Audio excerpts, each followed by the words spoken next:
OMG, big shocker, Paolo Avellino confessed Kim Chu is sweeter than Janine Gutierrez. Fun was shocked to know what he did. Kung bago ka lang sa channel na ito, huwag kalimutang mag-like, share, comment, and subscribe. Nagdulot lang ng bagyo sa social media si Paolo Avellino sa isang pahayag na yumanig sa online community nang bigla niyang inamin na mas sweet si Kim Chu kaysa kasamahan niyang si Janine Gutierrez. Ang impormasyong ito ay agad na naging mainit na paksa na naging dahilan upang ang mga tagahanga ng lahat ng tatlong artista ay nasasabik at nag-uusisa tungkol sa tunay na kahulugan sa likod ng nakakagulat na komentong ito. Nagulat sa sweet ni Kim Chu sa isang kamakailang panayam nagkomento si Paolo sa kanyang mga co-stars at si Kim Chu ay nakatanggap ng maraming papuri. Ibinahagi ni Paolo na hindi lamang may alindog si Kim kundi nagdadala rin ng tamis, kaaya-ayang pakiramdam sa bawat pagtutulungan. Nang mas partikular na tanungin tungkol sa personalidad si Kim, ipinuhatig pa ni Paolo na medyo sweeter siya kaysa kay Janine na co-star din niya. Mga reaksyon mula sa mga tagahanga at online sa komunidad. Ang hindi inaasahang paghahambing na ito ay nagdulot ng magkakaibang opinyon sa online na komunidad. Hindi natuwa ang mga fans ni Janine Gutierrez na ikinukumpara ang kanilang idolo, habang ang mga fans naman ni Kim Chu ay labis na natuwa sa papuri na ito. Ang ilang mga opinyon ay nagmungkahi na sina Paolo at Kim ay maaaring magkaroon ng isang espesyal na relasyon sa labas ng trabaho, habang ang iba ay naniniwala na ito ay isa lang papuri lamang mula kay Paolo. Ano ang ibig sabihin ni Paolo sa likod ng kanyang nakakagulat na pahayag? Bagamat hindi nagdetalye si Paolo, maraming fans ang nag-curious kung may pahiwatig ba ang kanyang pahayag tungkol sa kanyang personal na nararamdaman o relasyon sa labas ng trabaho kasama si Kim Chu. Kilala si Paolo sa palihim tungkol sa kanyang buhay pag-ibig, kaya mabilis na naging paksa ng talakayan ang kanyang pampublikong papuri kay Kim na may medyo intimate na salita. Kung ito ay isang tanda ng isang bagong pag-iibigan o simplong biro lamang, ay hindi pa rin malinaw ano ang mangyayari kina Paolo at Kim at Janine. Maaaring maging mas interesante sa publiko ang relasyon ni na Paolo, Kim at Janine, ngunit may potensyal din itong magdulot ng tensyon sa pagitan nila. Maganda ang relasyon ni na Paolo at Janine mula sa mga nakaraang proyekto, pero makakaapekto kaya sa kanilang pagkakaibigan ang pagkakapahayag na ito? Para sa mga tagahanga, ito ay isang kawili-wiling at kakaibang kwento.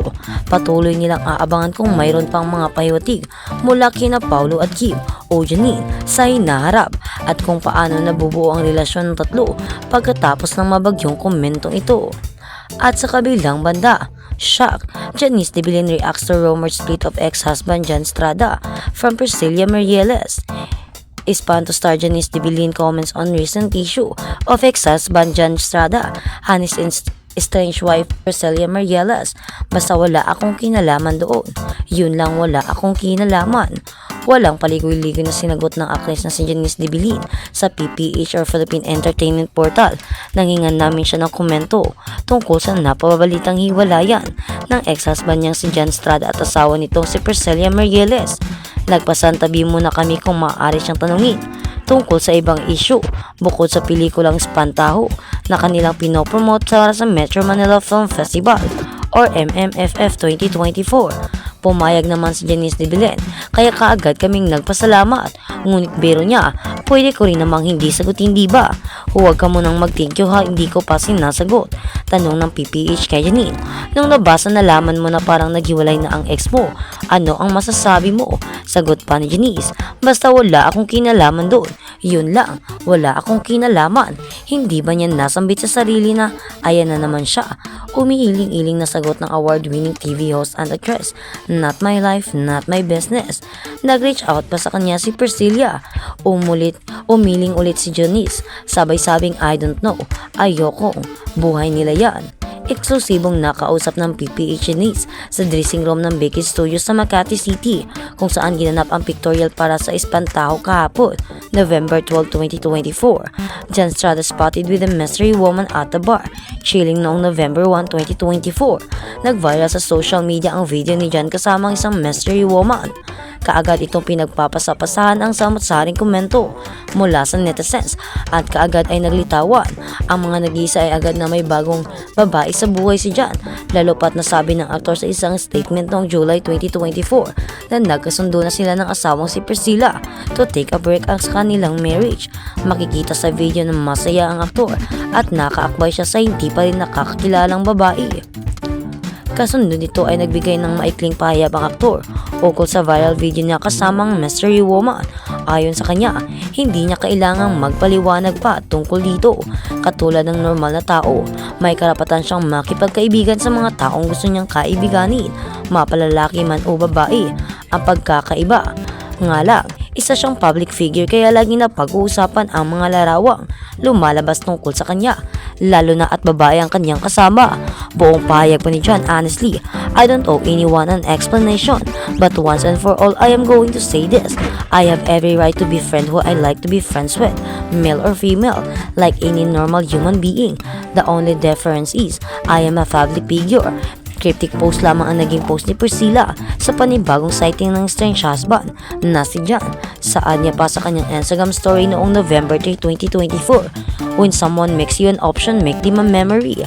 At sa kabilang balita naman, Rita Daniela speaks up after filing complaints versus Archie Alimanya. Kapuso actress Rita Daniela, I am trying my best and starting to have counseling and therapy, so anything that I can do to really help myself to move forward and be stronger and braver than ever. Sa unang pagkakataon ay nagsalita na si Rita Daniela matapos pumutok ang issue ungkol sa di-umano'y sexual harassment sa kanya ni Archie Alimanya. Nagsampa ng reklamong acts of lascivious na si Rita laban kay Archie sa Office of the Prosecutor ng Bacoor City noong October 30, 2024. Sa kanyang complaint affidavit, idinitalye ni Rita ang ginawang pangharas umano ni Archie sa kanya.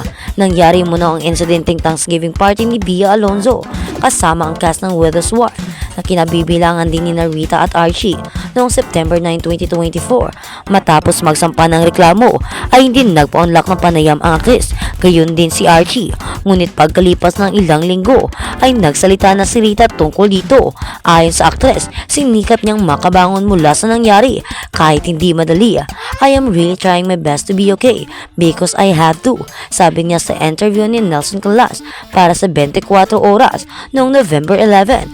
I have to be okay. I have no choice because syempre, there's a person who is depending on me. If bibigay ako, mas kawawa si Ono. If bibigay ako, mas kawawa si Ono. Mas kawawa yung anak ko. Pagtutukoy pa ni Rita sa kanyang 1-year-old son, pagpapatuloy pa niya. Ginawa niya ang lahat na kanyang makakaya para malampasan ang masama umanong karanasan. Sabi pa niya, there are days na hindi ko din napipigilang bumigay ako bilang tao. I am trying my best and starting to have counseling and therapy. So anything that I can do to really help myself to move forward and be stronger and braver than ever. Lumakas daw ang kanyang loob dahil may mga taong nagpapaabot ng kanilang simpatya at pagsuporta ka sa kanila ng pangyayari. There are women talaga na lumalapit sa akin and they would just comment yung nangyari and they've been telling me personally, hey, I like what you did, you're so brave. I can be like you, done for myself before.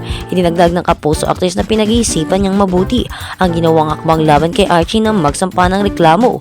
It took me a while talaga to do this kung naman ang ginawa ko kasi talagang maliban sa pagdadasal kailangan din na pagnilayan mo ang lahat.